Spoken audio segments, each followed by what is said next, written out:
dostlar, fizikadan belə bir maraqlı məsələ təqdim etmək istəyirəm. Göründüyü kimi 3 cisim, burada da m3 bərabərdir 4m yazaq.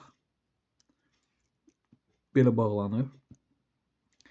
Burada nə tələb olunur? Burada əgər birinci cisimin təcili A olarsa, yəni A1 bərabərdir A olarsa, A2 təcili tapın, A3 təcilini tapın.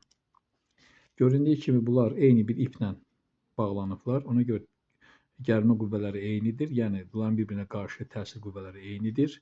Təsir qüvvələri bərabər olduğu üçün Newtonun 3-cü qanuna görə A vuraq M bərabərdir 2m vuraq A2. Buradan m'lər gedir. A2 bərabərdir A bölək 2. Bu asanlıqla tapılır. İkinci buna baxsaq görərik ki, bu S1 yolu gedəndə bu S2 yolu gedəcək. Və bu isə bu S1 plus S2-nin yarısını gedəcək. Çünki bu tərpənən blokdur. Deməli S3 bərabər olacaq S1 plus S2 bölək 2.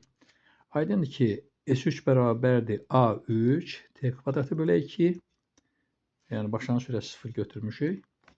Burada olacaqdır A1 T kvadratı bölək 2 üstə gələk A2 T kvadrat bölək 2 bölək 2. Hər tərəfi 2-yə vursaq gedər. Buradan alarıq A T3 bərabərdir. A3 T kvadratı bərabərdir.